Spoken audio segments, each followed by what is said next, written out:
O tiroteio em 1º de maio, Vila Velha. A polícia suspeita que traficantes rivais teriam invadido o local depois da morte do chefe do tráfico na região. 5 pessoas foram presas. Pelo menos 8 feridos em acidente na BR-262. A batida envolveu um caminhão e 2 carros de passeio. O helicóptero pousou na pista para fazer o resgate. Advogado golpista Fábio Luiz foi preso por enganar clientes. Ele deu prejuízo a muita gente, falsificava documentos e até assinatura de juiz. Pensa que ele está na cadeia? Não, recebeu o direito de cumprir a pena em casa. Microempresária e filhos são sequestrados por criminosos. Durante meia hora ficaram em poder dos bandidos. Eles faziam ameaça a todo momento. Relatório de Estado americano afirma que Telex Free é uma pirâmide financeira, ou seja, uma fraude. Nos Estados Unidos, a empresa pediu falência. No Brasil, as atividades estão suspensas há 11 meses. O momento do impacto. A jovem foi atropelada na faixa de pedestres por um motorista bêbado. Professores da rede estadual vão às ruas em protesto. A categoria está em greve e pede negociações urgentes com o governo. A paralisação continua. Laudo aponta que motorista que atropelou e matou jovem na saída de boate estava em alta velocidade, quase 115 km por hora. Ele vai responder por homicídio culposo. E Serra reforça o apoio a mulheres vítimas de violência doméstica. Um núcleo foi criado para ajuda psicológica, jurídica e social. A gente volta em 1 minuto.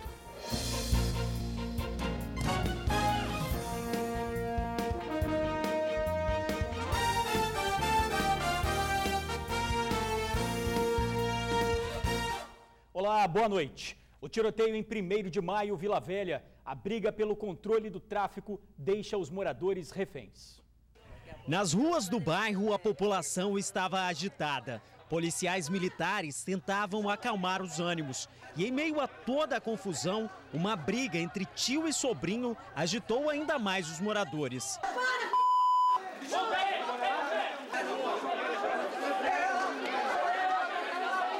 A população ficou revoltada depois de mais um tiroteio no bairro 1º de maio, em Vila Velha. Foi hoje pela manhã.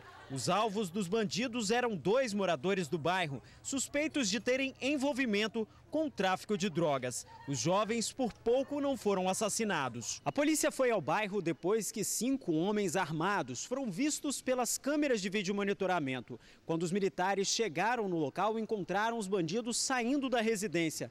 Eles atiraram contra os PMs, mas acabaram detidos. Na hora ele foi surpreso, pela viatura e foi feito alguns disparos por parte deles, viatura que foi revidado e então eles recuaram. Dos 5 criminosos, 4 foram presos. Segundo a polícia, cada um deles carregava uma dessas armas. Os revólveres calibre 38 e as 2 pistolas foram apreendidas e levadas para a delegacia.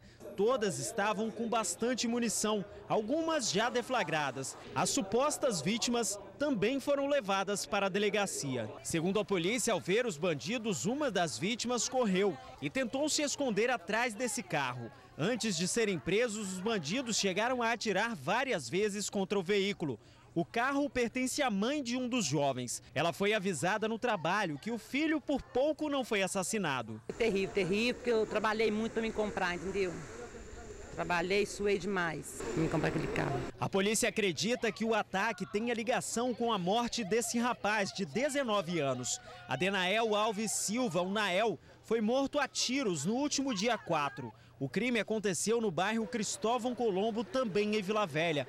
Nael era apontado pela polícia como chefe do tráfico de drogas em 1º de maio. A suspeita é de que a morte dele tenha despertado o interesse de traficantes de outros bairros, que podem ter tentado tomar o controle do tráfico de drogas na região. Infelizmente, mais um jovem que perde a vida, mas para a comunidade local há um momento de volta à tranquilidade, porque ele causava um mal à sociedade e à comunidade local, mas novamente surge a oportunidade de alguém tomar esse lugar que foi deixado pelo Nael.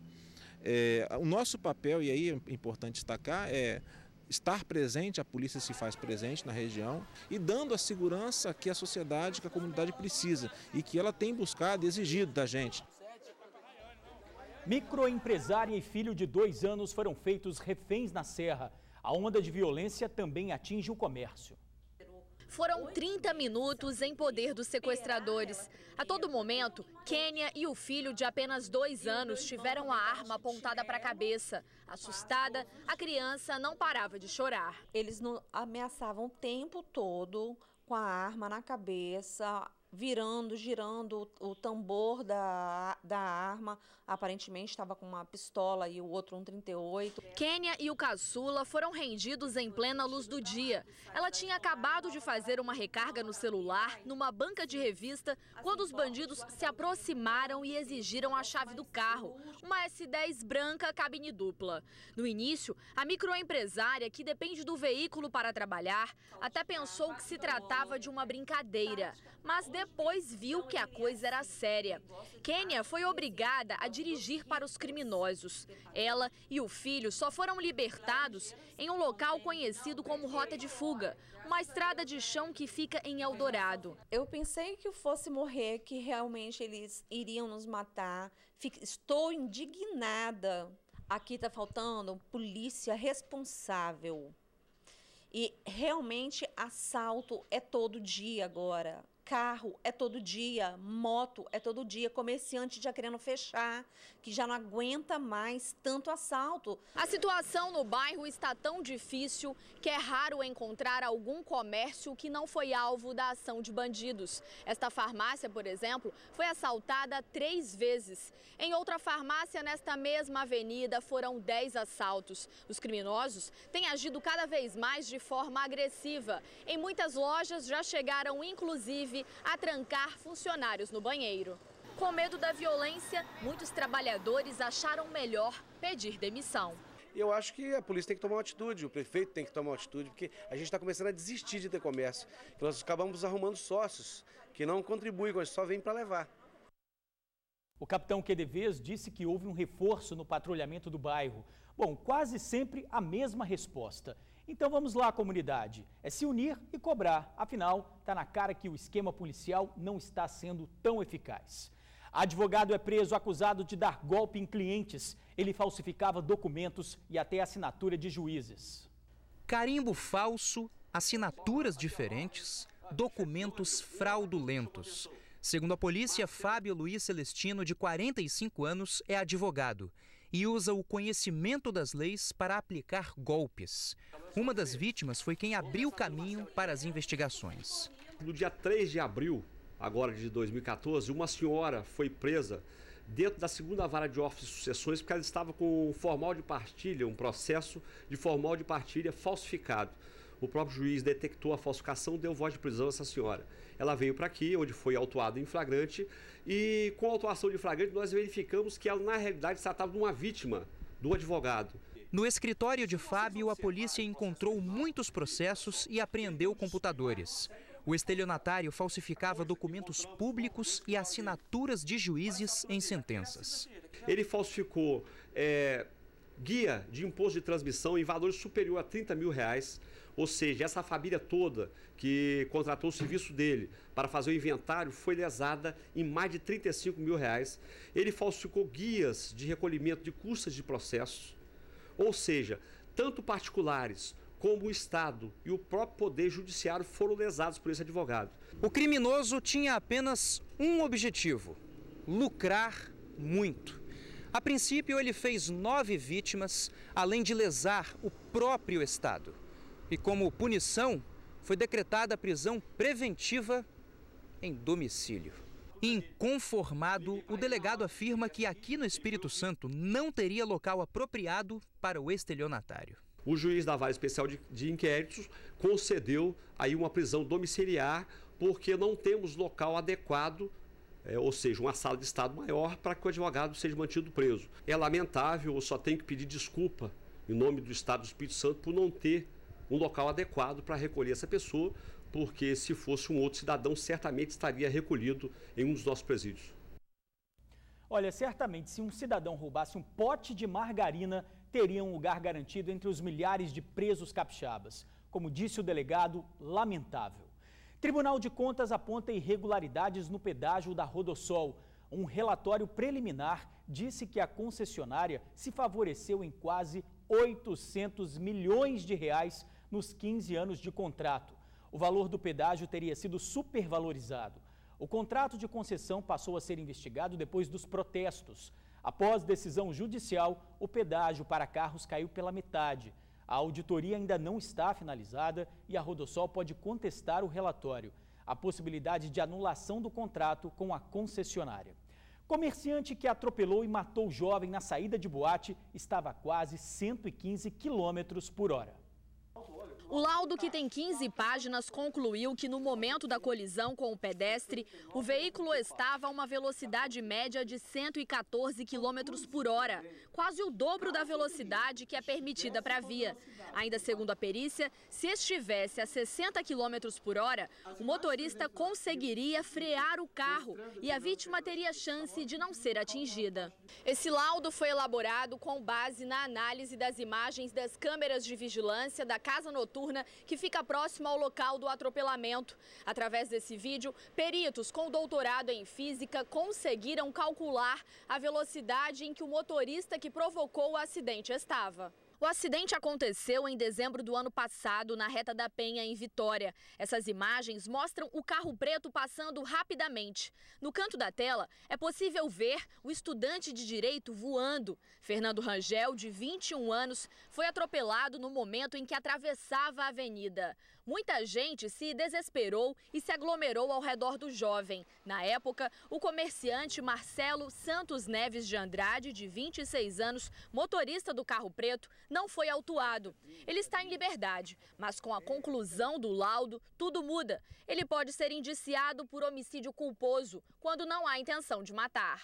Lamentavelmente, nada trará de volta a vida humana, mas esse motorista agora vai ser indiciado criminalmente, nós vamos remeter para o Ministério Público. Esse motorista pode ter 3 responsabilidades. Responsabilidade criminal, indiciando ele por homicídio culposo na direção de veículo automotor, cuja pena pode chegar até 4 anos de detenção. A família pode ingressar com ação indenizatória pleiteando dano material e moral pela perda do ente querido, e ainda a responsabilidade administrativa, suspensão ou cassação da carteira de habilitação desse motorista. Protesto de professores estaduais pelas ruas de Vitória. A greve foi mantida. Cerca de 5.000 professores se reuniram durante a manhã para reforçar os principais pedidos da categoria. Profissionais de vários municípios do estado participaram da assembleia. O movimento, que já está no 3º dia, conta com a adesão de pelo menos 70% dos profissionais da educação, segundo os organizadores. Região Sul, Serrana, Norte, teve presente aqui a Grande Vitória em massa, em peso, para justamente deixar explícito que é uma insatisfação generalizada de toda a categoria e todo o estado do Espírito Santo. Os professores saíram daqui da Avenida Vitória no final da manhã. Eles seguiram caminhando até a sede do governo do estado, o Palácio Anchieta, no centro de Vitória. E por causa da manifestação, o trânsito intenso no horário de almoço deu um verdadeiro nó. Os manifestantes seguiram pela Avenida Jerônimo Monteiro e pararam em frente à sede do governo. Lá, os profissionais ocuparam a escadaria do Palácio Anchieta e juntos cantaram o hino nacional.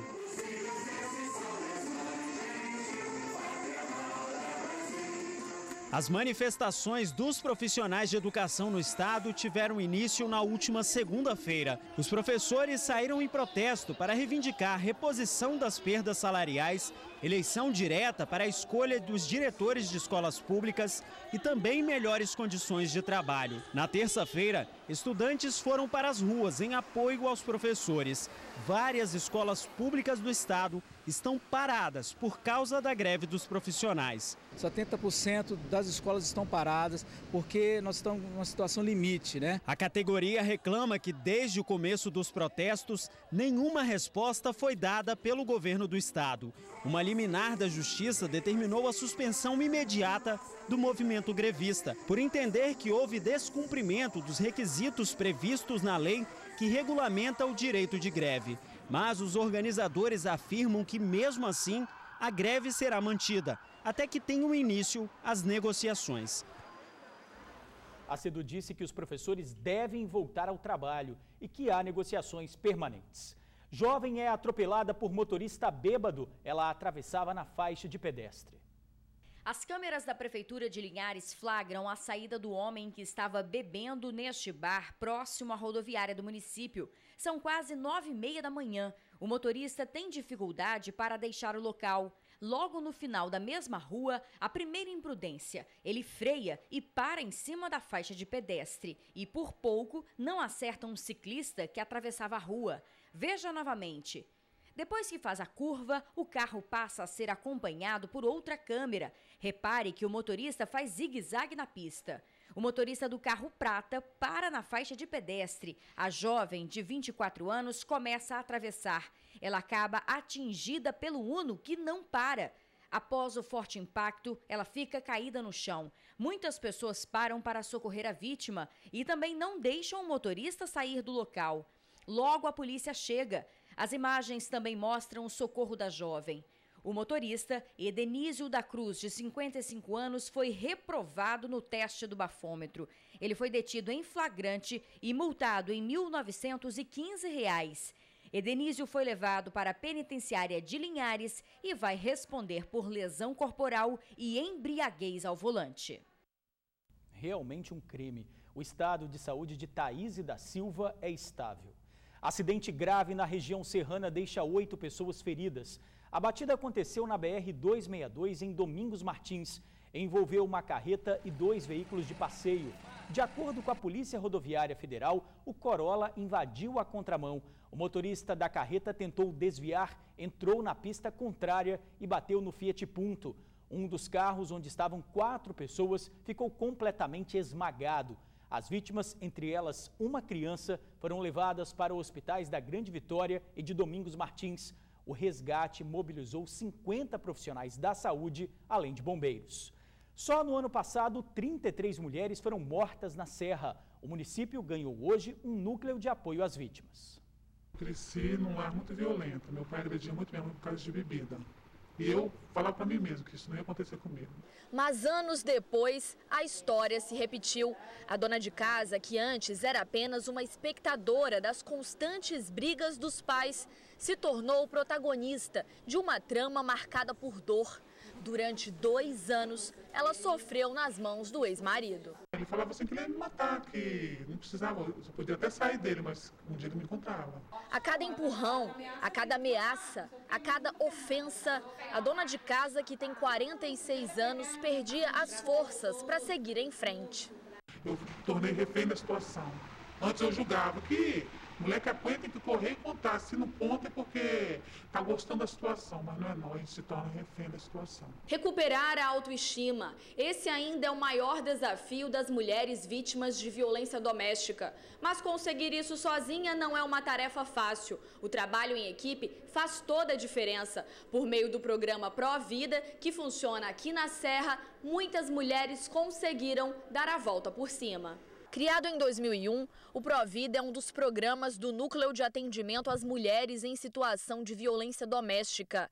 A sede fica no bairro Laranjeiras. Por mês, são atendidas em média 70 mulheres. Elas contam com o apoio de uma equipe multidisciplinar, formada por assistentes sociais, psicólogos e advogados. Muitas fazem cursos e conseguem até retornar ao mercado de trabalho. Quanto mais mulheres conhecem os seus direitos, mais elas tomam a decisão. Quando a gente fala que aumentaram os números, é porque quanto mais mulheres ficaram sabendo que elas têm direito, elas podem fazer valer o seu direito, elas procuram ajuda. Mudou dentro de mim. Eu comecei a perceber que, para mim gostar de alguém, eu tenho que gostar de mim primeiro. O núcleo fica na 2ª Avenida, em Laranjeiras, na Serra. O telefone é o 3328-7500. Em instantes, relatório americano afirma que Telex Free é um esquema de pirâmide. A gente já volta em um instante só. O estado de Massachusetts, nos Estados Unidos, afirmou em relatório que a Telex Free é um esquema de pirâmide. O estado onde fica a sede da empresa pediu o fim das atividades. A empresa está bloqueada no Brasil desde junho do ano passado, depois de uma decisão da Justiça Federal do Acre. Nos Estados Unidos, a Telex Free pediu falência. De acordo com um relatório do Estado americano, a Telex Free arrecadou 1 bilhão e 200 milhões de reais em todo o mundo.